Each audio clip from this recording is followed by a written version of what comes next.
예, 한마디 더 하겠습니다. 평안하십시오. 예. 예, 성도 여러분에게 하나님 주시는 평안이 가득하시기를 축복합니다. 예, 오늘 하나님 말씀 우리가 함께 묵상하면서요, 그 말씀을 잘 순종하는 삶을 삶으로 복이 되기를 원합니다. 예배를 통해서 받는 많은 은혜가 있겠지만 그 중에서 하나님의 말씀을 영으로 잘 받아서 말씀을 잘 순종하는 게 진짜 복인 것이죠. 그런 은혜가 매 주일마다 저와 여러분에게 경험된다면 우리의 삶이 얼마나 많이 새로워지고 주님을 많이 닮겠습니까? 그런 은혜가 오늘 또 있기를 축복합니다. 오늘 이제 말씀이 하나님 나라의 윤리, 이제 내 부모를 공경하라입니다. 자, 우리 한번 생각해 보실까요?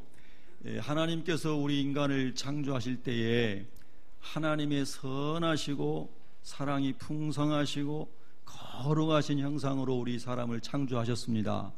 그래서 하나님께서 에덴 동산을 만드시고 부족함이 없도록 모든 것을 다 구비해 놓으시고 하나님의 형상대로 지음받은 하나님의 자녀들인 아담과 하와에게, 아담과 하와야, 너희가 여기서 다 누리고 다스리면서 마음껏 너희들이 평안하게 행복하게 살아라. 그러면서 항상 우리 하나님을 기억하고 예배하도록 하여라. 이렇게 하나님께서 이제 아담과 하와에게 축복해 주셨습니다. 그래서 아담과 하와가 처음에 하나님 아버지 하면서 모든 것이 하나님의 은혜입니다. 하나님이 우리도 지어주셨고 이 아름다운 에덴 평화의 샬롬의 동산도 주셨고 다 하나님의 은혜와 축복입니다. 그러면서 하나님 부를 때마다 하나님 아버지 감사합니다, 찬송드립니다.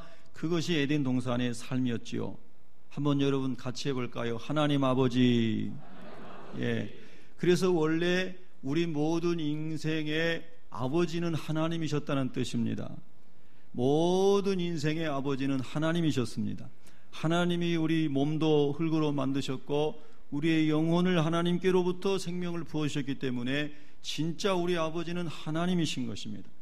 그래서 여러분, 오늘 우리가 내 부모를 공경하라 하는 이 5번째 계명은 10계명의 그 위에 하나, 둘, 셋, 4번째 계명이 전제가 되는 계명입니다.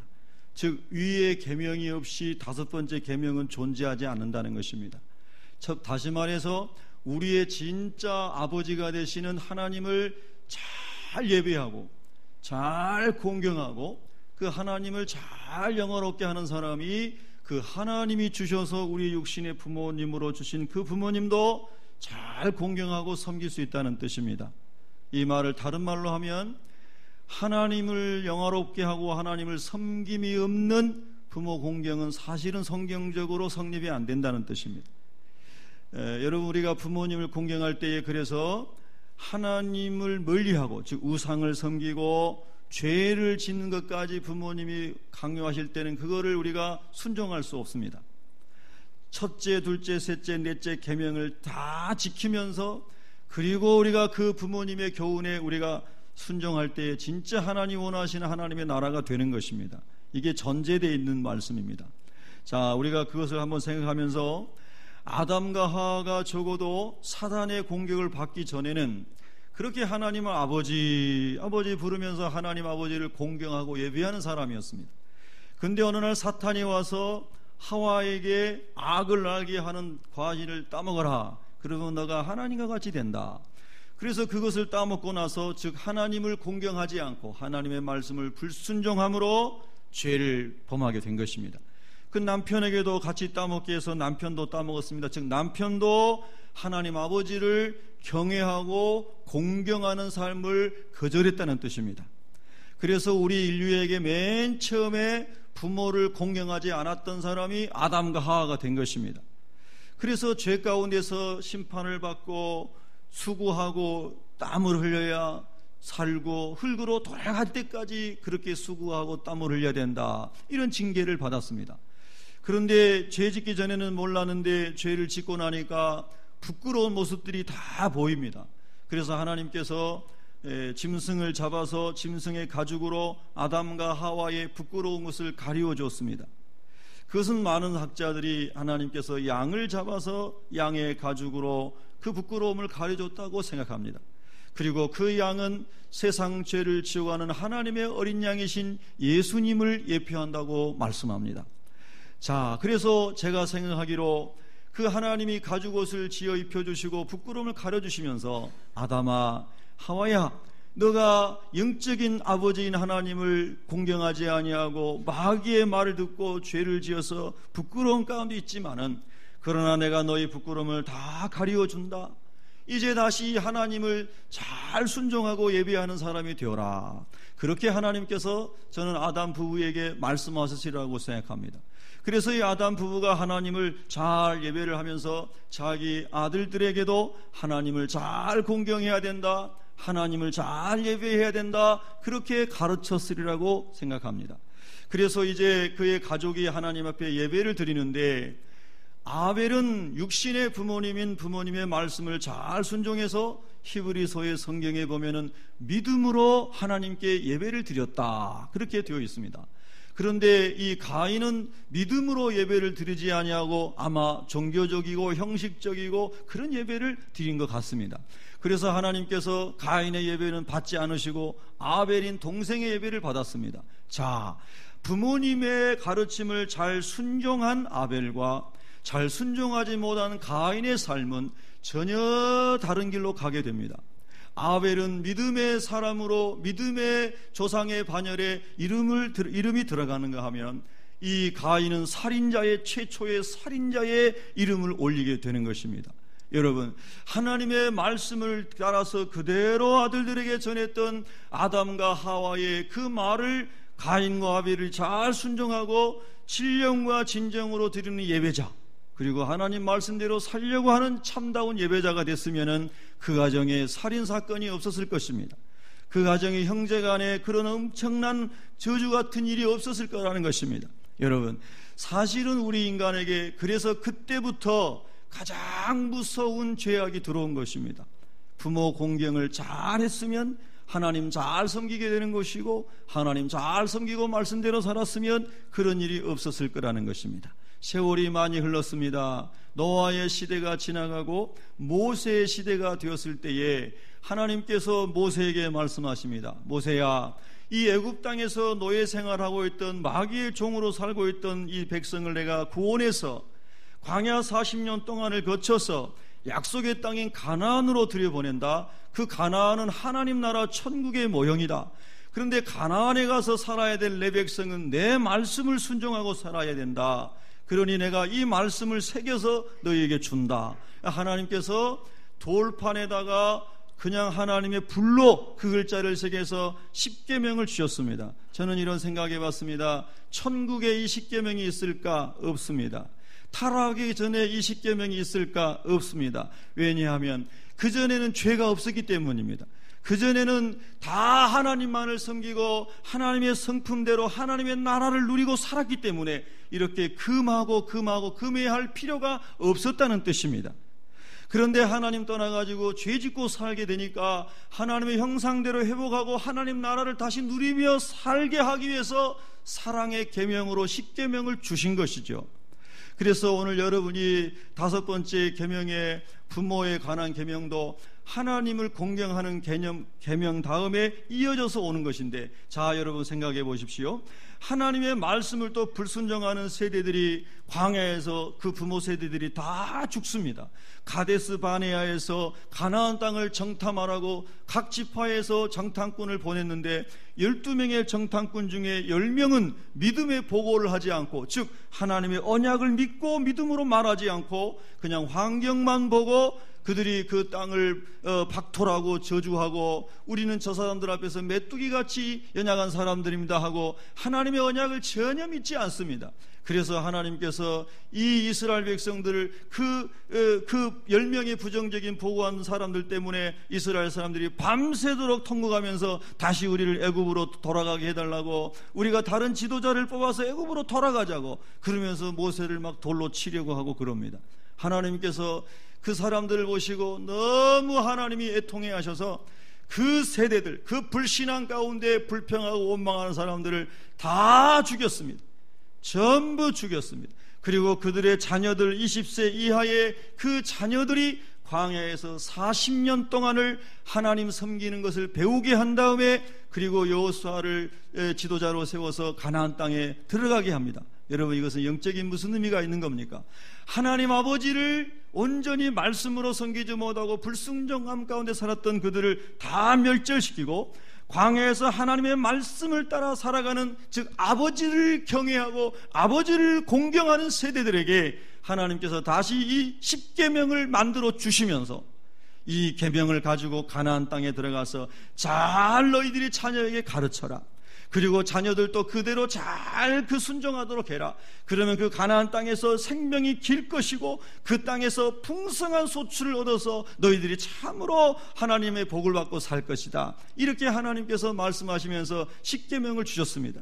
그래서 광야에서 40년 동안 훈련받은 그 부모 세대들이 신명기 6장 4절 이하에 보면은 계속해서 자녀들에게 앉든지 일어서든지 집에 있든지 밖에 나가든지 잠을 자든지 일어나든지 하나님의 말씀을 계속해서 가르쳤다는 것입니다.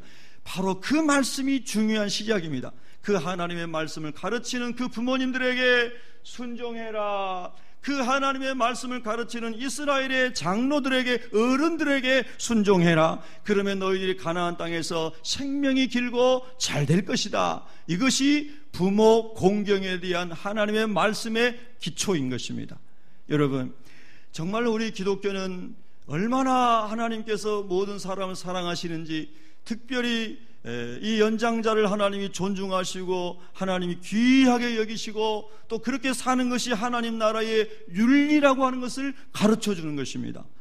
어떤 사람들은 기독교를 잘 모르기 때문에 기독교에 효 사상이 있느냐, 효 사상은 공자님에게서부터 온 것이 아니냐, 공자님이 예수님보다 500년 더 먼저 태어나서 하지 않았느냐, 이렇게 말씀하신 분들이 있는데 그분들은 성경을 모르시고 하시는 말씀입니다. 여러분, 어떤 사람들은 기독교를 잘 모르고 한국의 기독교는 미국의 선교사들이 130여 년 전에 가져왔으니까 기독교 역사는 짧고 또 기독교 역사는 서양 종교다, 이렇게 또 말씀하시는 분들이 있는데, 여러분, 기독교가 어떻게 서양 종교입니까? 이스라엘이 동양인데, 이스라엘에서부터 왔는데 아시아지 않습니까? 여러분, 서양은 우리가 미국에서 선교사들이 한국 땅에 복음을 전했을 뿐이지 계속해서 올라가면 사실은 이스라엘에서부터 복음이 시작된 겁니다. 예수님 태어나신 곳에서부터. 아멘. 그리고 여러분, 효 사상은 에덴 동산에서부터 하나님의 윤리로 만들어 주신 것입니다. 공자님이 만들어 준 게 아니고 하나님이 만드신 창조 질서인 것입니다. 동의하십니까? 여러분, 우리가 성경적으로 얼마든지 답변할 수 있는 것입니다. 그래서 여러분, 우리가 성경 말씀대로 하나님이 맨 먼저 창조하셨던 타락 이전에 그 사람의 상황, 하나님의 형상을 지닌 사람의 모습으로 살아가게 되면 어떡합니까? 하나님을 공경하듯이 부모님도 공경하고 어른도 공경하고 학교 선생님도 공경하고 나라의 지도자도 공경하고 어느 곳에든지 여러분 지도자도 공경하는 그 마음이 하나님이 주신 마음인 것이죠. 아멘. 그래서 여러분, 이렇게 하나님의 말씀의 기초에서 자녀 세대들에게 훈육했던 부모들의 말씀을 자녀들이 꼭 들으라고 잠언 6장 솔로몬이, 그보다 훨씬 이후에 살았던 솔로몬이, 대략 500년 더 지난 다음에 솔로몬이 이렇게 말씀했습니다. 내 아들아, 내 아비의 명령을 지키며 내 어미의 법을 떠나지 말고 그것을 항상 내 마음에 새기며 내 목에 매라 그랬습니다. 이것은 여러분, 분명히 아까 전제했습니다. 1, 2, 3, 4 계명을 알고 하나님만을 참신으로 섬기고 하나님만을 구원자로 섬기고 하나님만을 예배하는 아버지 세대가 자녀 세대들에게 전수해주는 하나님의 말씀을 잘 순종하여 받들면 너희 자신이 복을 받는다, 이렇게 하나님이 말씀하신 줄로 믿습니다. 그런데 여러분, 이렇게 하나님이 말씀을 주셨음에도 불구하고 이스라엘 백성들이 가나안 땅에 가서 살면서 이 하나님의 말씀을 순종하여 지키는 부모 세대의 말을 또 안 듣습니다. 그래서 출애굽기 21장에 보면 자기의 아버지나 어머니를 저주하는 자는 반드시 죽일지니라 그랬습니다. 세상에 출애굽해서 광야에서 지나서 들어온 지가 얼마나 지났다고 벌써 불효 막심을 넘어서서 부모를 저주하는 사람들이 생겨났다는 것입니다. 여러분, 오늘날 우리가 이 시대를 봐도 물질 때문에 또는 어떤 환경의 못 때문에 부모님을 존경하지 아니하고 부모님께 불평하는 것을 넘어서서 부모님을 저주하고 부모님을 살해까지 하는 이런 많은 경우는 아니지만 그런 일들이 우리 세대 가운데서도 얼마든지 뉴스를 통해서 볼 수 있다는 것은 얼마나 비극적인 것입니까, 여러분? 여러분, 우리가 하나님의 법 안에서 살아갈 때에 부모님을 공경하고 어른을 공경하고 지도자를 공경해서 이 사회가 정말로 아름다운 사회가 되는 것이 하나님의 법인 줄로 믿습니다. 여러분, 골로새서 3장 20절에 보면은 자녀들아 모든 일에 부모에게 순종하라 이는 주 안에서 기쁘게 하는 것이니라 그랬습니다. 여러분, 주의하여 들으십시오. 여기 골로새서 3장 20절에 모든 일이라는 말은 아까 처음에 전제한 것을 생각해야 됩니다. 하나님을 예배하고 하나님 말씀 순종하는 것은 절대로 그것은 지켜져야 합니다. 그래서 하나님을 버려도 된다, 우상 숭배도 된다, 죄 지어도 된다, 이런 가르침은 우리가 여러분 정중하게 지혜롭게 우리가 공손하게 잘 물리쳐야 합니다. 그러나 그런 것이 아닌 다른 모든 일에 대해서는 죄를 짓거나 하나님 섬기지 말게 하고 우상 섬기게 하고 이런 것이 아닌 다른 것이라면은 저와 여러분이 다 순종하고 받들고 신실하게 섬겨야 될 줄로 믿습니다. 아멘.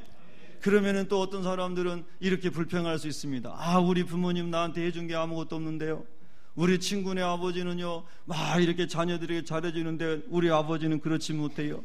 우리 아버지는 매일 술 잡수고 들어오시고 막 호통치시고 막 때리시고 우리는 너무너무 힘들어요. 그래도 아버지를 존경해야 됩니까? 아버지 말씀 순종해야 됩니까? 죄 짓는 거 아니라면, 우상 숭배하는 거 아니라면 순종하시기를 바랍니다. 그러면 하나님께서 그걸 보시고 반드시 갚아주시는 것입니다. 좋은 것으로 갚아주시는 것입니다. 할렐루야. 여러분, 세상은 마귀가 역사에서 공중권세 잡은 자가 마귀이기 때문에 모든 것을 흐트러 버렸습니다. 가정도 흐트렀습니다. 학교도 흐트렀습니다. 사회도 흐트렀습니다. 교회도 흐트러뜨립니다. 가라지와 쭉정이가 얼마나 많이 생겨난지 모릅니다. 다 존경받을 만한 부모님만 계시다면 누가 존경하고 저 공경하지 못하겠습니까? 다 마귀에게 쏘가서 상처가 많은 사람들입니다. 고난의 때를 지나온 사람들입니다. 애통함이 많았던 세대입니다. 그래서 어려움과 부족함이 많은 것이 인간입니다. 모든 인간이 그렇지 않습니까? 그래서 완전한 부모님이 계셔야만, 훌륭한 부모님이 계셔야만 내가 존중할 수 있겠다. 그러면 존중할 수 있는 사람이 아마 한 명도 없을 것입니다. 그래서 여러분, 우리는 우리 부모님과 어르신들을 성경대로 잘 섬기고 순종하고 공경하는 믿음의 사람이 되기를 축복합니다. 여러분, 이건 정말 중요한 것입니다. 그래서 아까 골로새서 3장 20절에 이는 주 안에서 기쁘게 하는 것이니라 이렇게 번역을 해놨는데, 여러분 원문에 보면 또 영어 성경 번역에 보면은 다르게 번역했습니다. 이것이 주님을 기쁘게 하는 것입니다. 그렇게 번역을 했습니다. 부모님을 잘 순종하고 공경하는 것이 예수님을 기쁘게 하는 것이라는 겁니다. 이것이 하나님 나라의 윤리고 우리가 천국에 가서도 누릴 축복인 줄로 믿습니다. 그래서 천국에 가서 누릴 축복을 이 땅에서 예수님 안에서 미리미리 많이 누리시기를 주님의 이름으로 축원합니다. 할렐루야. 그리고 이 성경에 나오는 부모는 우리 육신의 부모님만 말씀하시는 게 아니고 아까도 말씀드린 것처럼 우리 사회에 살아가는 모든 어른들을 말하는 것입니다. 그래서 이스라엘 사람들은 어른들께서 율법을 다 자녀들에게 가르쳤습니다. 오늘날도 마찬가지입니다. 우리가 가끔씩 뉴스에서 봅니다. 지하철역에서 일어나는 해프닝, 그런 이제 대중교통 가운데서 일어나는 어르신들과 청년들 또 젊은 사람들의 다툼, 이런 것들이 유튜브에 올라오고 이런 것들 우리가 심심치 않게 보지 않습니까? 얼마나 부끄러운 자상입니까? 우리 예수 믿는 사람은 아무리 힘들어도 지하철 타고 다니다가 앉아있다가 어른이 오시면 얼른 일어나서 내가 지금 금방 쓰러질 지경에서도 그 지하철 바닥에 앉을지언정 자리를 양보할 수 있는 그런 여러분 되시기를 축원합니다. 아멘 안 하신 분은 전부 자가용 타고 다니시는 분들인 것 같습니다. 예. 여러분 성경에 보면 레위기 19장 32절에 보면은 너는 셋머리 앞에서 일어서고 노인의 얼굴을 공경하며 내 하나님을 경외하라 나는 여호와이니라 그랬습니다. 셋머리, 흰머리가 있으신 분이 보이시면은 그냥 일어나서 인사하라는 것입니다. 특별히 오늘은 제가 1부, 2부 때 이런 설교를 했더니 우리 학생부에서 학생부도 오늘 3부의 연합예배로 드린 것 같습니다. 우리 학생들은 또 청년들, 우리 젊은 세대들은 이 말씀을 정말 유념해야 됩니다. 예배 때 아무리 찬양을 잘하고 성경을 아무리 암송을 잘해도 어르신들 앞에서 인사 안 하는 것은 그 성경 외워도 아무 소용없는 겁니다. 예. 제가 늘 말합니다. 학생들이 막 기도 모임하고 또 청년들이 누구든지 예수 믿는 사람들이 막 은혜 받았다 하고 일어났는데 거기 쓰레기가 온통 다 있고 내가 마신 물컵도 치우지 않았다면 그 기도에 아무 소용없습니다. 여러분 빛이 되고 본이 되는 삶을 살아야 됩니다. 아멘. 그래서 저는 우리 교회가 따뜻한 교회가 되기를 너무너무 원해서 주보의 맨 첫 페이지에 따뜻한 사람, 겸손한 사람, 섬기는 사람, 칭찬 듣는 사람이 되자고 위에다 다 기록해 놓지 않았습니까? 우리 교회는 500명도 안 되는 교회인데 여러분 서로 얼굴을 잘 하시도록 인사도 잘 하시기를 바랍니다. 예, 그래서 제가 인사훈련을 건 3년간 시켰지 않습니까? 예배 때마다 아주 얼마나 인사훈련 시켰는지 이제 지겹죠 여러분? 이제부터 잘 안 하려고 그래요. 네. 여러분 자주 인사하시면서 하나님 안에서 어른을 모시고 스승을 모시고 부모님을 모시고 나라의 지도자를 모실 수 있는 그런 아버지께서 주신 하나님 나라의 윤리를 가지고 사시기를 주의 이름으로 축원합니다. 할렐루야. 자 여러분 신명기 27장 16절에 보면은 그의 부모를 경홀히 여기는 자는 저주를 받을 것이라 모든 백성은 아멘 할지니라 이렇게 말했습니다. 경홀히 여긴다는 말은 불명예스럽게 한다는 것입니다. 디스아너입니다. 명예롭게 공경하는 마음, 존경하는 마음을 누릴 수 있도록 해야 되는데 자녀들이 불순종함으로 부모님의 마음이 시리고 부모님의 눈에 눈물이 나고 명예롭지 못하고 혹 부모님이 잘못했는데도 여러분 함처럼 그렇게 하는 게 아니라 야벳과 누굽니까? 셈처럼 뒤로 이렇게 뒷금질로 가서 아버지의 부끄러움을 가려드릴 수 있는 그런 아버지가 실수하셨어도 아버지의 부끄러움을 덮어드리고 아버지께 존경하는 마음을 보여드리는 것이 자녀일진데 함은 가가지고 우리 아버지가 저렇게 술 취해가지고 부끄러운 가운데 있다고 이렇게 말하는 사람이 함이어서 함이 저주를 받은 거 아닙니까? 여러분 우리가 하나님 안에서 경홀히 여기는 삶을 살지 말아야 됩니다. 아버님의 명예를 세워드리시기 바랍니다. 어머님의 명예를 세워드리시기 바랍니다. 여러분의 삶 가운데 지도자의 명예를 세워주시기 바랍니다. 저는 늘 말씀드립니다. 저는 여당도 아니고 야당도 아니고 하나님의 말씀만이 이 땅 가운데 이루어지기를 원하는 목회자입니다.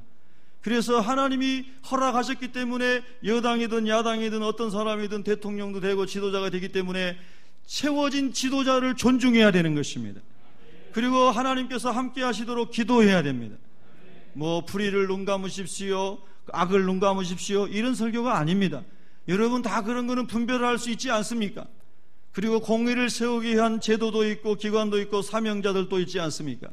우리가 하나님 안에서 이 땅의 지도자들을 함부로 대하지 말고 어른들을 함부로 대하지 말고 부모님을 함부로 대하지 말라고 성경이 말씀하면서 모든 백성은 아멘 할지니라 이렇게 성경이 말씀하시는 것입니다. 할렐루야. 여러분 이런 사람은 반드시 잘 됩니다. 여러분 성경에 보면은 요셉이라는 사람이 있습니다. 요셉은 참 어떻게 생각해보면 상처가 많은 사람입니다. 요셉의 어머니는 4명입니다.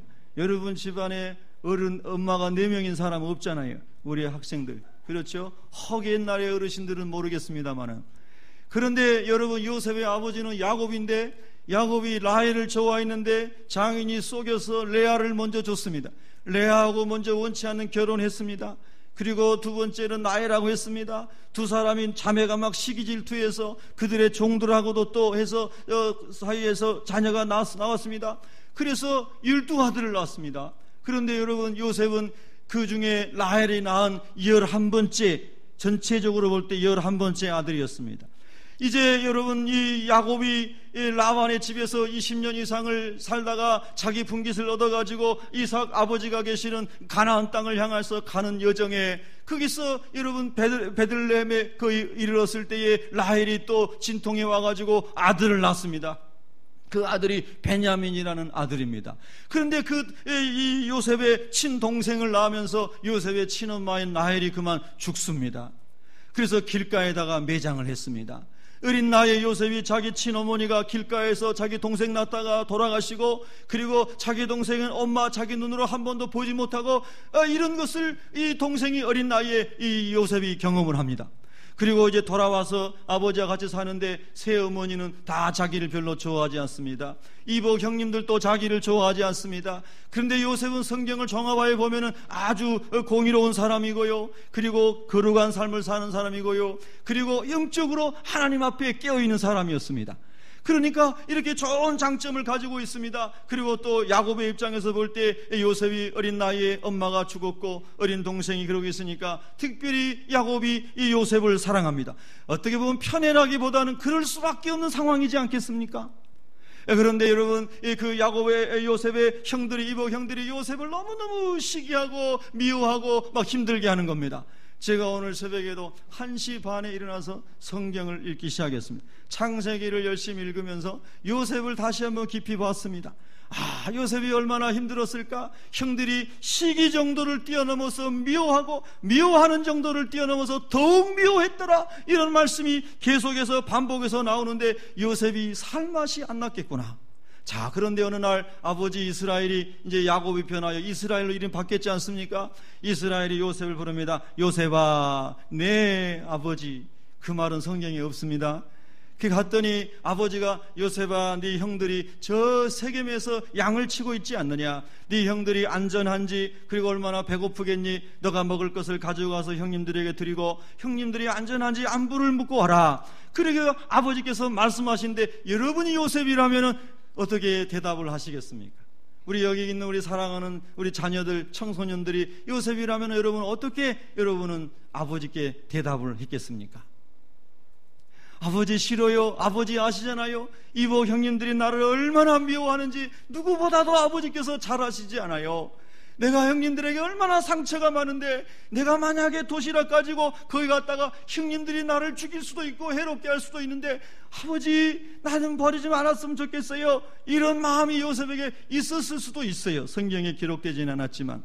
그런데 여러분, 요셉이 뭐라고 대답하냐면 창세기 37장 13절에 보면은 이스라엘이 요셉에게 이르되 네 형들이 세겜에서 양을 치지 아니하느냐? 너를 그들에게 보내리라. 요셉이 아버지에게 대답하되 내가 그리하겠나이다. 한번 우리 다 같이 한번 믿음으로 고백해 보죠. 내가 그리하겠나이다. 한 번 더 하죠. 내가 그리하겠나이다.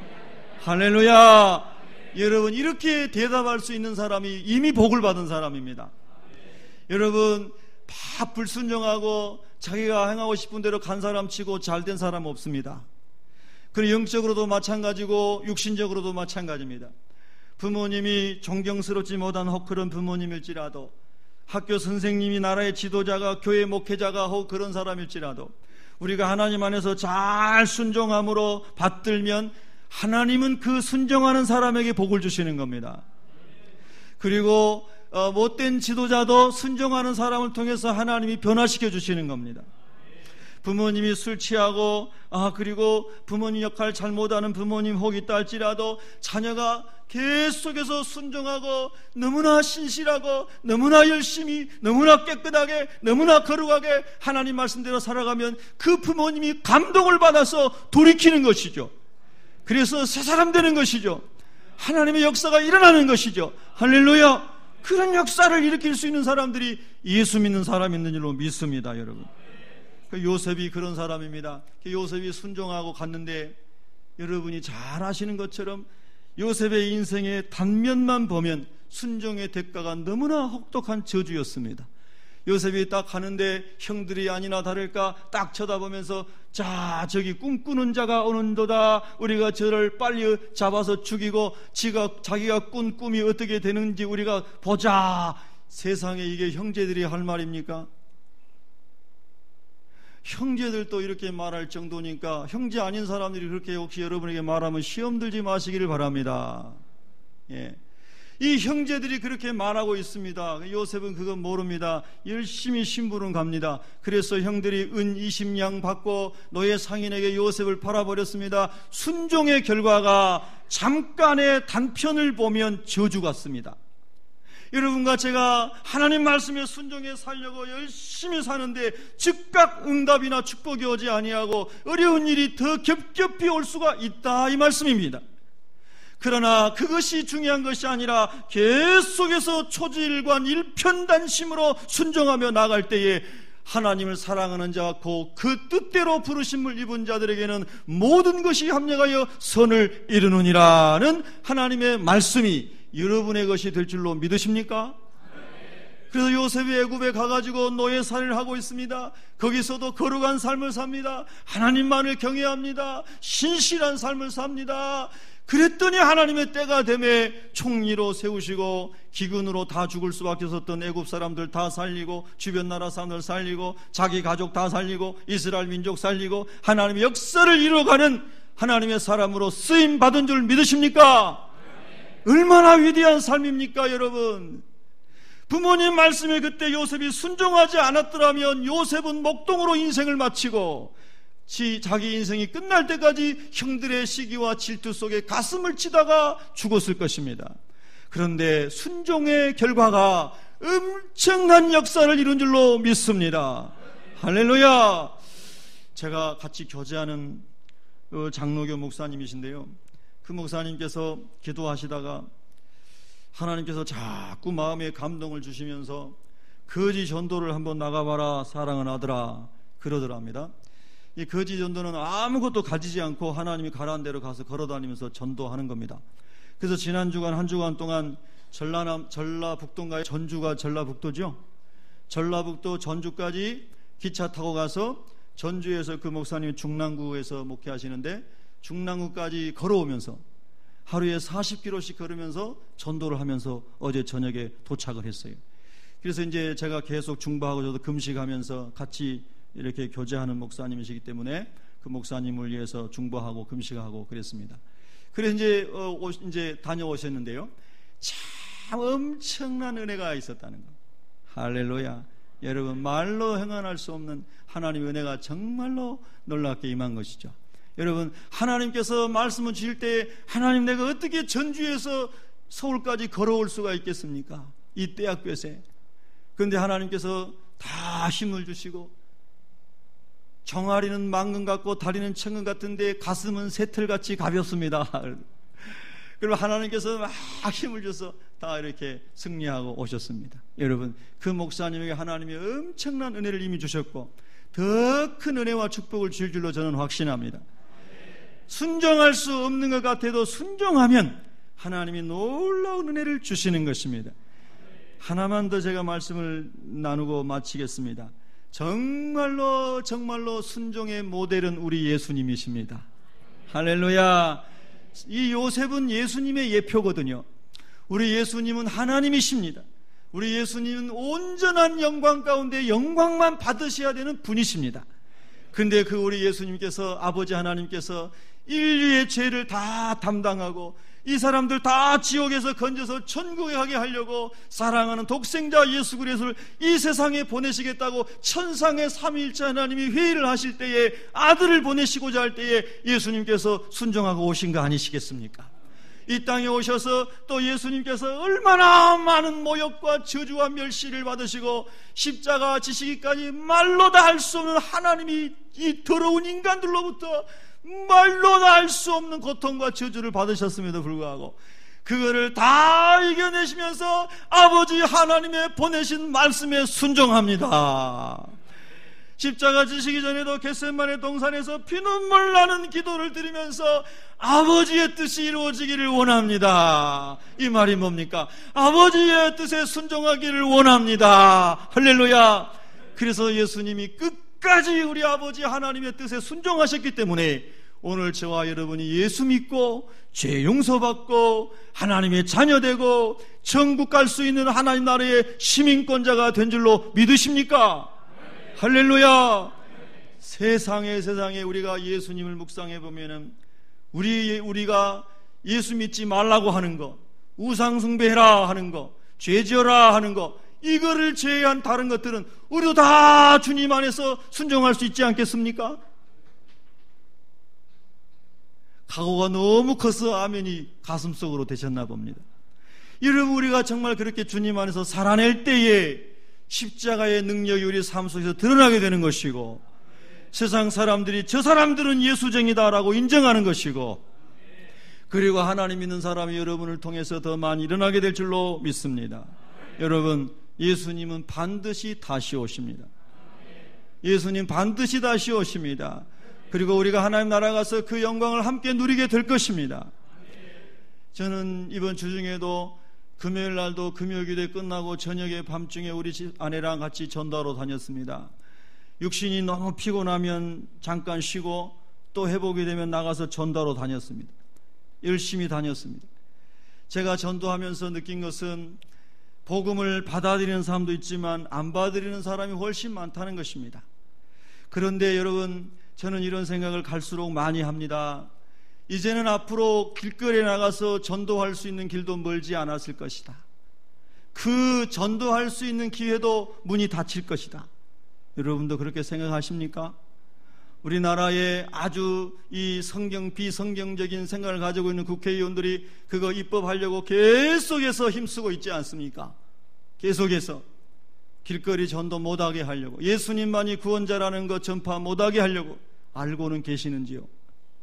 우리가 이 선교 끝났습니다마는 투표를 하고 뭐 할 때도 여러분이 좋아하는 기호를 따라하지 마시고 하나님 말씀으로 하시기를 축복합니다.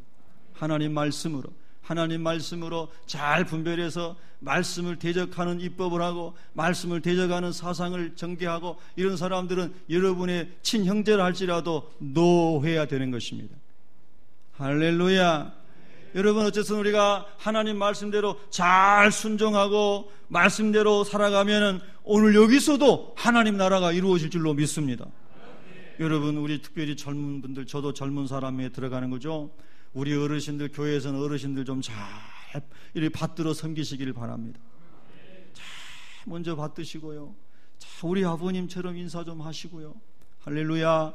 그래서 우리 새빛교회 공동체 자체가 하나님 나라를 경험할 수 있게 되기를 축원합니다. 기도하겠습니다.